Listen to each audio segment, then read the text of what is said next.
ఓం నమో నారాయణాయ. వారాహి అమ్మకు నమస్కారం చేసుకుంటూ, అమ్మవారి దయ, ఆమె చల్లని చూపులు మనందరిపై ఉండాలి అని చెప్పి మనస్ఫూర్తిగా కోరుకుంటూ ఈ రోజుటి వీడియో స్టార్ట్ చేస్తున్నానండి.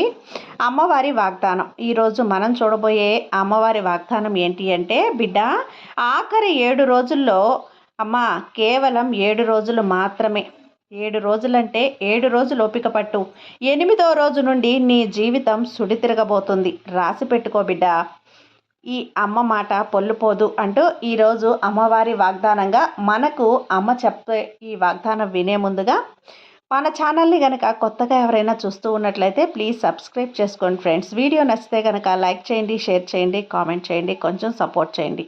ఇక వీడియోలోకి వెళ్ళబోయే ముందుగా ఒక్కసారి మనకు బాగా తెలిసినటువంటి గురువుగారండి శ్రీ వారాహి అమ్మవారి ఆశీస్సులతో జ్యోతిష్యం చెప్తున్నారు. ఈ గురూజీ నెంబర్ 1 వశీకరణ స్పెషలిస్ట్ సుబ్రహ్మణ్యం రాజు గారు. Contact number 7075662225. ఈ గురువు గారు చెప్పింది చెప్పినట్లుగా జరిగిందండి. భార్యాభర్తల మధ్య గొడవలు, విదేశీ ప్రయాణం ఆలస్యం అవటం, ప్రేమ పెళ్లి సంతానం లేకపోవటం, కోర్టు సమస్యలు, గృహము మరియు కుటుంబ సమస్యలు, ధనం నిలకడగా లేకపోవటం, నమ్మిన వ్యక్తి మోసం చేయటం, స్త్రీలకు పురుషులకు సంబంధించిన గుప్త సమస్యలు ఎటువంటివైనా సరే రోజుల్లో పరిష్కారం చేస్తారు. మీరు ఎంతోమంది దగ్గర జ్యోతిష్యం చెప్పించుకొని పరిష్కారాలు చేయించుకొని నిరాశ చెంది ఉన్నారా? అయితే ఒక్కసారి ఆదికొండ దేవతలైన కోయరాజు గారికి కాల్ చేయండి. కోయ గురూజీ గారు కొండదేవత పూజారి సుబ్రహ్మణ్యం రాజు గారు. Contact number 7075662225. మా జీవితంలో కూడా ఎన్నో మార్పులు జరిగాయండి, కాబట్టే నమ్మకంగా చెప్తున్నాను. జై వారాహి అమ్మ. ఇక వీడియోలోకి వచ్చేస్తే, బిడ్డ పోయినసారి నువ్వు నా దగ్గరకు వచ్చినప్పుడు ఒక మాట అడిగా గుర్తుందా? పంచమి రోజు, కరెక్ట్గా పంచమి రోజు రాత్రి సమయంలో వచ్చావు. నేను చాలా చాలా దీక్షలో శక్తివంతంగా ఉన్నప్పుడు నా దగ్గరకు వచ్చి ఈ విధంగా అడిగావు. ఒక మాట అడిగావు గుర్తుందా? నువ్వు అడిగిన మాటకు నేను చాలా చెలించిపోయాను తల్లి. నాకైతే ఎట్లా తెలుసో ఎందుకు, నా బిడ్డలు ఇంత పిరికితనంగా ఉన్నారేంటి, ఇంత పిరికి వాళ్ళు ఎందుకు అయిపోయారు, ఇంత చిన్న చిన్న పరిస్థితులకు కూడా ఎదుర్కోలేక వీళ్ళు నా బిడ్డలు అని చెప్పుకోవడానికి నాకు చాలా చిన్నతనంగా అనిపిస్తుంది. మరి ఇంత బలహీనంగా నువ్వు ఎందుకున్నావో చెప్పు, నువ్వే చెప్పు. నువ్వు నిజంగా ఈరోజు నన్ను తలుచుకొని నేను నిన్ను బాధపడుతున్నానమ్మా.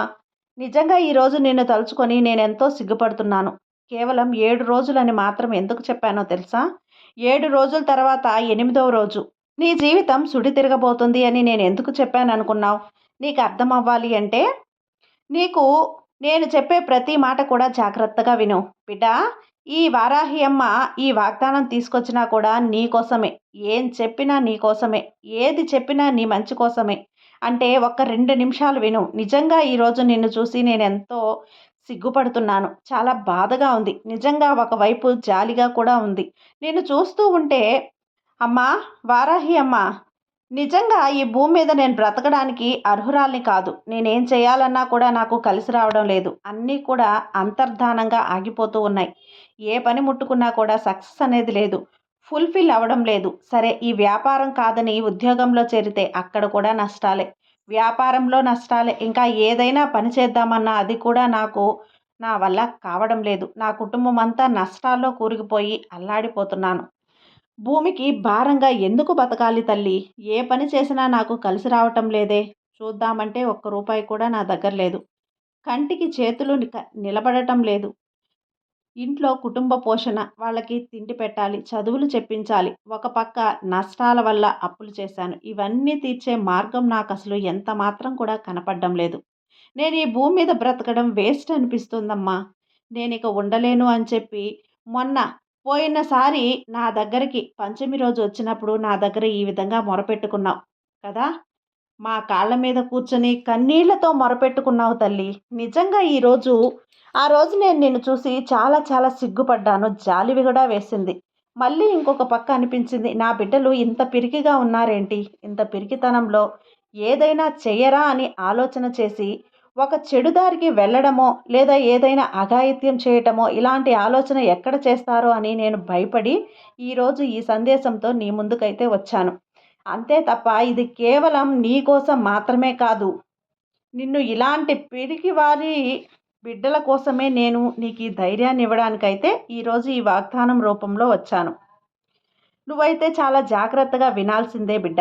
ఇది నీ కోసం కాదు, తప్పే.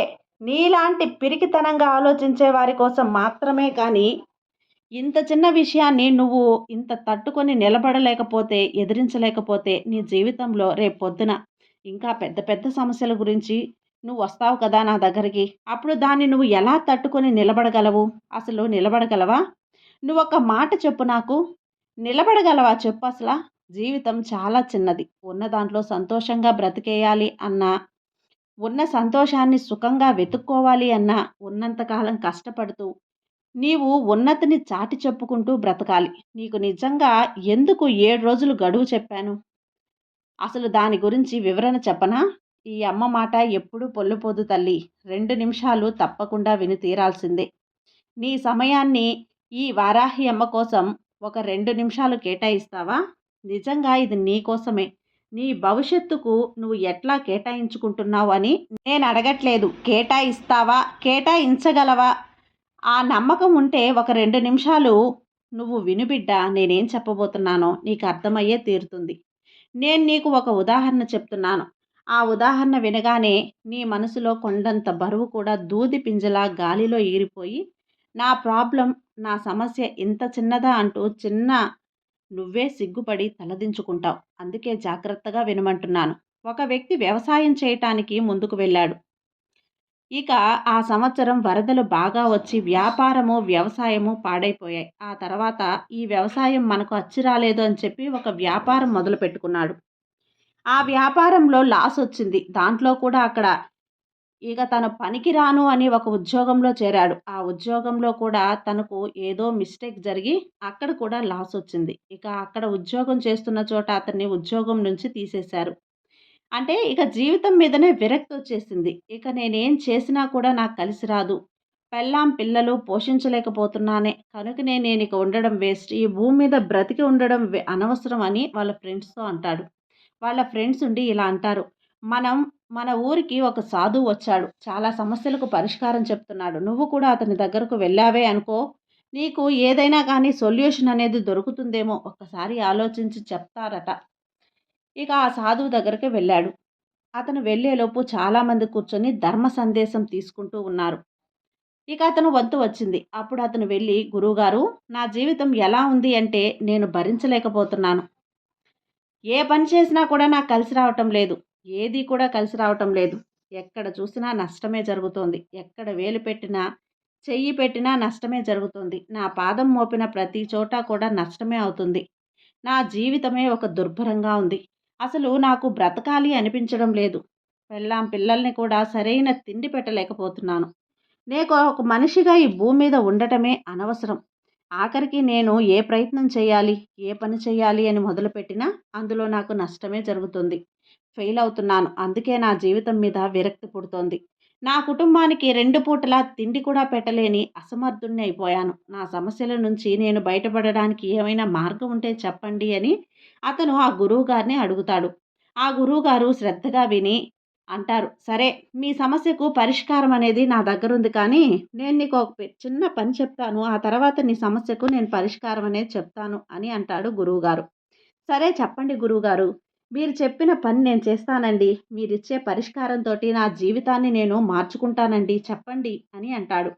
ఇక్కడికి కొంచెం దూరంలో ఒక కొండ కనపడుతుంది. కొండ మీద ఒక గుడి ఉంది. ఆ గుడి చుట్టూ చీమల పుట్టలున్నాయి. ఆ చీమల పుట్టలు ఏం చేస్తున్నాయంటే గుడి చుట్టూ కూడా పుట్టలు పెట్టుకుంటూ వెళ్తున్నాయి. నువ్వేం చేస్తావంటే 7 రోజుల పాటు చీమలకు ఏమీ కాకుండా, ఎలాంటి హాని జరగకుండా కూలగొట్టాలి అంటాడు.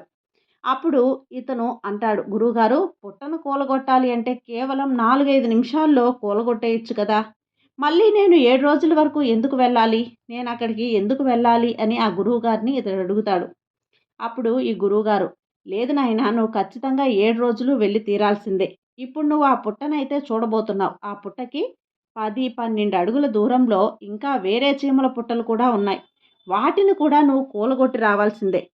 నువ్వు అలా 7 రోజులు వచ్చిన తర్వాత నీకొక మంచి పరిష్కారం అనేది నేనిస్తాను అని అంటాడు గురువుగారు. సరే గురువుగారు, మీరు చెప్పిన పని తప్పకుండా రేపటి నుంచే వెళ్తాను. ఈరోజైతే ఇంటికి వెళ్ళి కాస్తంత విశ్రాంతి తీసుకుంటాను అని చెప్పి గురువుగారి దగ్గర నుంచి సెలవు తీసుకొని ఇంటికి వెళ్ళిపోతాడు. ఇక మొదటి రోజు పొద్దున్నే ఆ గురువుగారు చెప్పిన కొండ మీదకు వెళ్ళి, ఆ గుడి దగ్గర నుంచి కొంచెం దూరంలో పుట్ట ఒకటుంటుంది. ఆ చిన్న పుల్లతోటి చీమల పుట్టను మొత్తం కూల్చడానికి ప్రారంభించాడు. దాదాపు చీమలు చావకుండా కూల్చడానికి ఒక గంట పట్టింది. ఆ చీమల ఇల్లు కూలగొట్టేశాడు. ఆ చీమల పుట్ట కూలిపోయింది. దీంతో నాకు ఇంక పనేముంది, ఇక ఇంటికి వెళ్ళిపోవచ్చులే అని అనుకున్నాడు. ఇంటికి వెళ్ళిపోయిన తర్వాత రాత్రి పడుకున్నాక ఇతనికి ఆలోచనలనేటివి మొదలయ్యాయి. అసలు మనశ్శాంతి లేకుండా పోయింది. నిద్ర అనేది పట్టలేదు. అసలు చిన్న చీమలు కూడా వాటికి నిలవ నీడ కూడా లేకుండా చేశాను. అసలు రాక్షసుడిలాగా చేశాను నేను.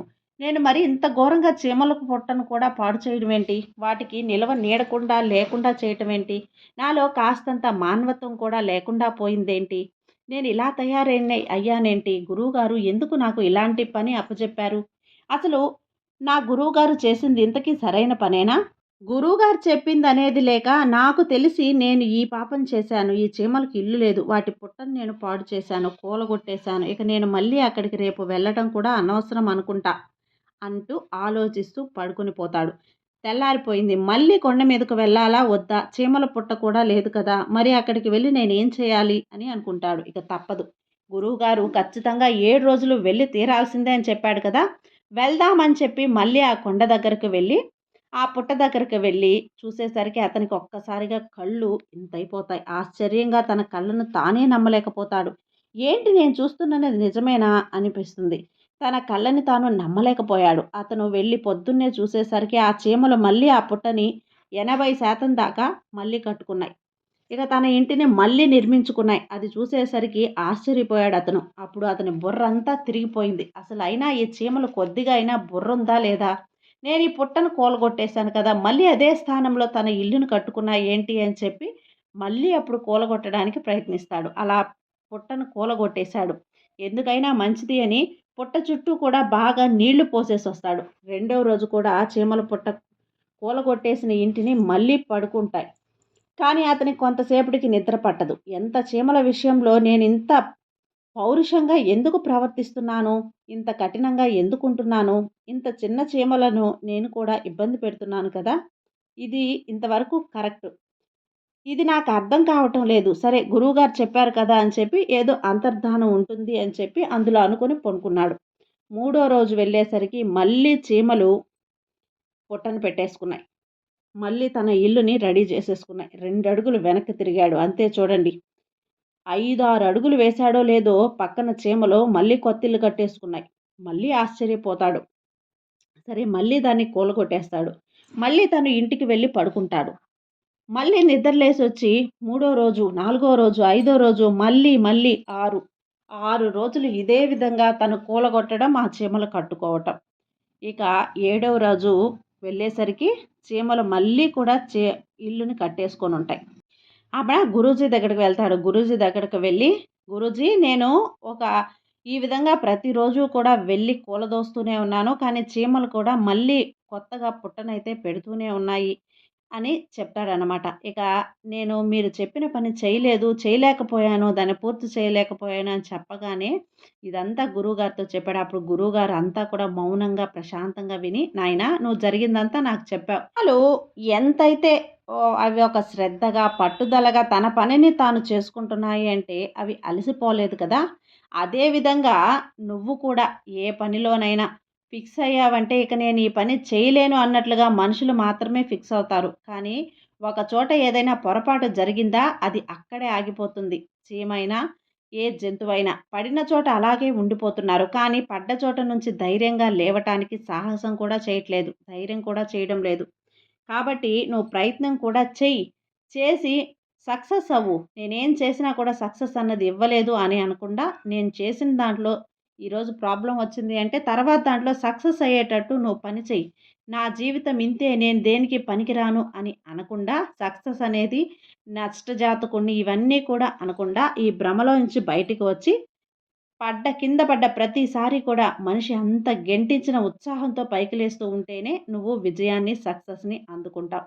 ఇప్పుడు చీమలు ఏ విధంగా అయితే తన ఇల్లుని కూలదోసిన తెల్లవారేసరికి మళ్ళీ కట్టుకుంటున్నాయో, అంతే శ్రమతో, అంతే నిబద్ధతతో, అంతే ఒక క్రమశిక్షణతో నీవు చేయలేను అనుకున్న పనిని దాన్ని సక్సెస్ అయ్యేంత వరకు చేశావు అంటే దాంట్లో విజయాన్ని నువ్వే పొందుతావు. కాబట్టి వాటిని చూసైనా సరే ఏ విధంగా మనం చెయ్యాలి అనేది నేర్చుకోవాలి. అప్పుడే వాటిలో నువ్వు కూడా విజయాన్ని పొంది నీ జీవితం సంతోషంగా ఉంటుంది. కాబట్టి ఇక నుంచినైనా సరే దేన్ని కూడా అంత సులువుగా వదిలేయొద్దు. దేన్ని సాధించాలి అనే పట్టుదలతో ప్రయత్నించు. ప్రతీదీ నీకు విజయం పొందుతావు బిడ్డ. ఇదే, ఇదే కష్టపడే తత్వం నీలో ఉండాలి అని చెప్పి వారాహి అమ్మ మనకు ఈ వాగ్దాన రూపంలో చెప్తుందండి. కాబట్టి ఈ వాగ్దానం మనకు నచ్చినట్లయితే సబ్స్క్రైబ్ చేసుకోండి ఫ్రెండ్స్. సర్వే జన సుఖినో భవంతు. జై వారాహి అమ్మ.